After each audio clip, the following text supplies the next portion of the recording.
Okay. Bagong paksa. Tapos mahal nila ko yan. Ako, patay niya. At Ako ang dapat magtanong yan. Kung anong mission natin dito sa mundo. Marami kang load. Ano yan? Video lang yan. I-upload ko lang yan doon sa ano. Pag naka wifi. Mga video lang yan. Video. I-upload ko din yan. Yun ang isa yun sa mga katanungan. Ang tanong doon, bakit tayo na parito o ano talaga ang mission natin dito sa mundong ito? Tama ba yan? I-check mo lang. Ano ang dahilan? Para Dito natin may sangguni kay kapatid. Okay. Yan. So, yan sa Ako, mga pagdating sa ganyan, medyo ano pa tayo dyan.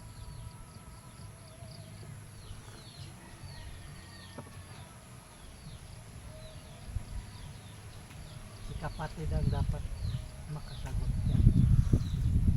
Uy, master, dito pa sa'yo. Kasi ito ang master natin eh. Parang kung bula.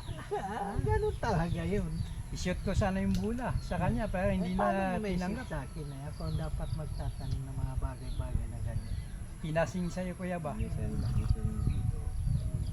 Magsaksi ka. Na magsaksi. Ang tanong doon, katanungan mo doon, ano ang dapat pagsaksiyan? Kay pagsaksi man daw. Kasi Kaya naparito may tayo. nagsilang kayo. May nagsilang. Saksian mo yun. Yung magulang natin na nagsilang sa atin sa mata ng tao.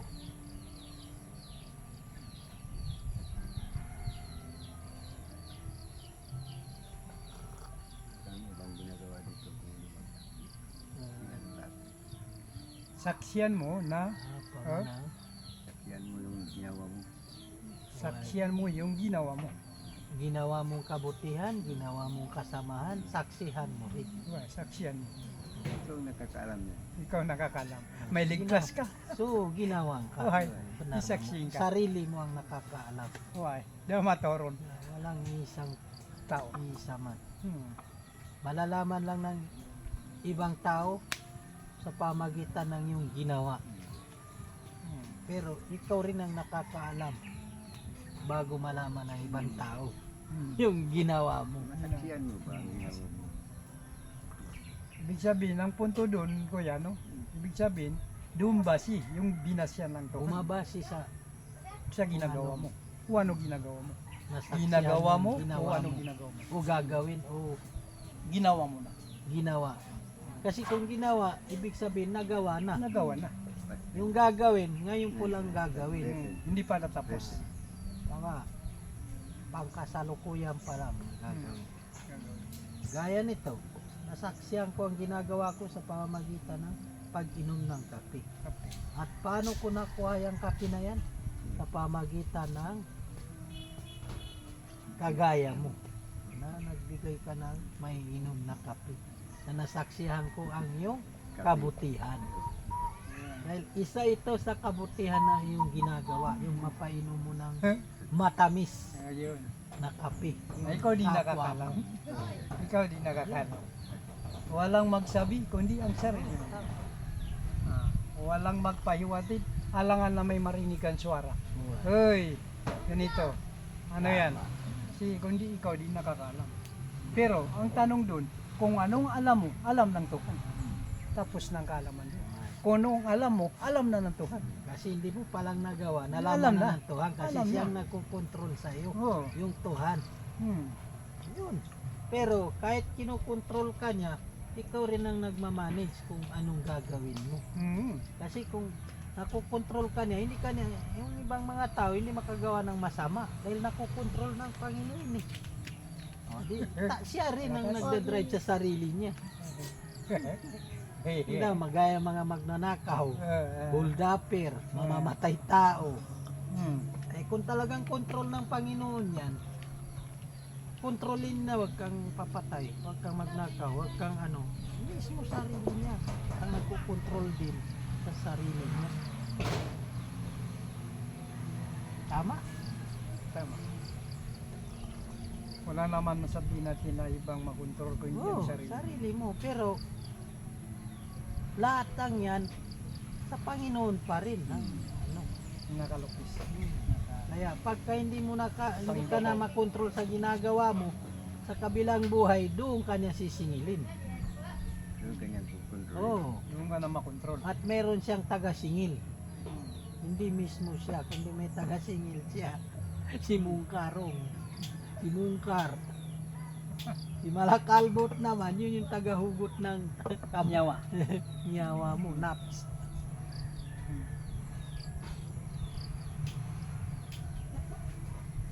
Hindi lang nyawa, lahat ng ano, kahit pananim, kahit hayop, Lahat ng- kahit isda.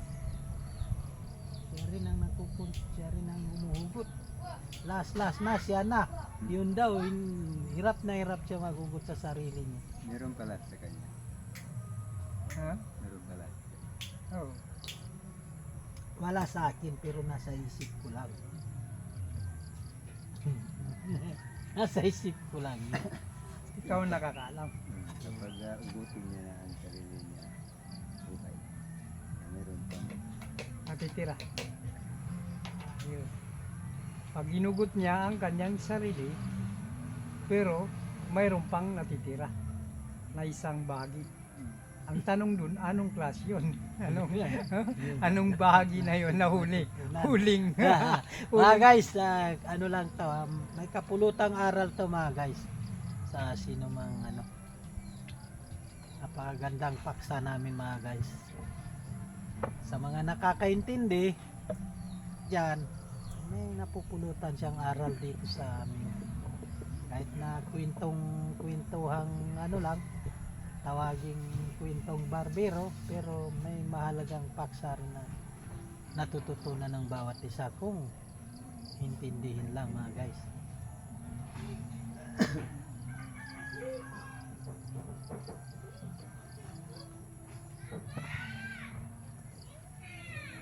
Bali kuya, kung bigyan natin ng ano, kaalaman doon, panarima. Kung ibalik natin doon sa mga katanungan na yun, kaya naparito tayo sa mundong ito. Dahil doon sa magsaksi ka lang. Magsaksi ka lang. Wala nang iba, kundi yun lang. Magsaksi ka lang sa ginawa mo. Mula dito ka sa mundong ito. Ibig sabihin, kung dagdagan natin ang mga kalaman doon, palagay natin doon na bakasyon lang tayo. Bakasyon lang.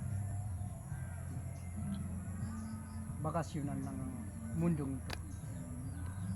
Wala Correct. naman natin sabihin na isang tao o anong hini ka ng ang ginawa na malinis, lumabas ka. Yung hindi malinis talaga ugutin. Yun ang pinagkaibaan. Malinis at saka hindi malinis. Pag hindi malinis, sa oras na pag-uwi, naugutin talaga. Kasi wala nang Swiss, wala nang magawang manusia. Ang ginawa, ugutin.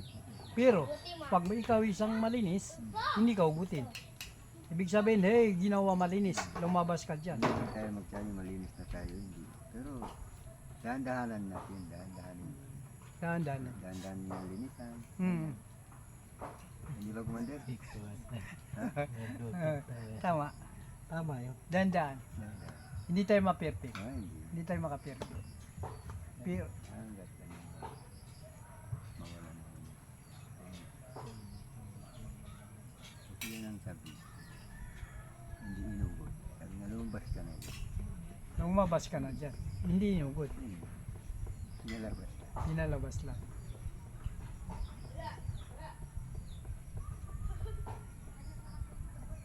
Pero kuya, may mga katanungan doon. Malaking mga katanungan dyan. Hindi lang isa. Lahat ng ginawa ng Tuhan, dalawa-dalawa. Kapag yung isa lang ang hugot, yung isa lang ginawa yung isa lang. Walang siya kakambal. Lahat ng ginawa ng Tuhan, dalawa-dalawa. Dalaw-dalawa. Kahit yung pag-uwi, dalawa. Dalawa. Isa ang pag-ugot, isa na hindi. Yun. Sa pag-uwi yun, ang ano natin yun. Pagbalik, Hindi ba, Commander? Tama. dalawa-dalawa. Ah, Bihira, walang isa lang, wala. Tuhan lang ang nag-iisa. Tsaka, Kapag may isa lang na may kambal. tama. Tsaka sinabi man doon, Kuya, parte sa pag-uwi, mismo nagsabi ang Tuhan, no? Hmm. Ang sabi niya, galing kayo sa akin at Ibabalik. kayo ibabalik sa akin. Nang mga katanungan doon, paano? Hmm. Paano tayo babalik? Mahirap bumalik kung intindihin mo lang. Ano ang mga talagang mga ano doon, mga top secret doon para makauwi ka talaga. Pagbalik mo sa kanya. Ibig sabihin hindi ka lang pupunta mo na doon sa ibin. Sorga, sinasabi. Ang pagbalik. Yan, ano lang, pagbalik. Kapag ano na, alam mo pagbalik. Kasi nandun na. Ikaw ginhawa na malinis. Tapos na. Nandun ka na. Ikaw Ala, Masya Allah. ginhawa na malinis. Lumawas ka na dyan. Hmm. Na tatagpuin ka na ng Tuhan mo. Tatagpuin ka ng Tuhan. May masarap na. May saging pa. Master. Hindi. Ay, tama. Kaya babalik ka. Babalik ka. Kasi tinagpo ka. Tinagpo ka. Ibig sabihin nakita kayo. Hmm. Sinundo ka. Sinundo. Tagpo ka, sinundo ka. Allah Akbar. Tama. Ay, saging. Kain muna tayong saging. Walang saging sa kanila, dito lang sa atin meron. Tama. Ito ang pagkain namin ba? Saging-saging lang. Saging. Maganda to.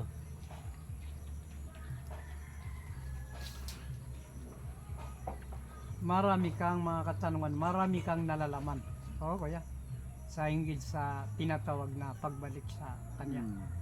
Ang mga katanungan doon na may Kasi- fit, no? Paano? Kasi hindi man yan yung patay na wala na, hindi. Ibig sabihin ng patay, daan. Daan. Daan papunta sa kanya. Oo, daan pagbalik. Pagbalik. Oh. Daan ba? Pero masakit pakinggan. Kung hindi ka papatay, hindi ka dumaan. Sa Daan. daan. Kamatayan ay daan. Oh, tama. Daan papuntang suga at saka daan papuntang Naraka. Libin. Hmm. Apoy. Kaya may kamatayan. Na hindi yung kamatayan, ibig sabihin kamatayan, mamatay na. Wala ka ng silbi. Hindi. Daan yun, daan. Yun ang daan. Kasi patay. Pero masakit kuya, no? Sabi lang masakit pakinggan. Oo, masakit. Kasi sabihin patay, na masakit sa tainga, masakit sa mata ng tao. Kung hindi mo alam. Kung paano talaga. Talagang sa isip mo, patay. Kasi ang patay na daan. Ibig sabihin, kung hindi ka dadaan sa tinatawag na patay, ibig sabihin na Dito na nagtatapos ang aming paksa. Guys, kakpapansay. Masalama.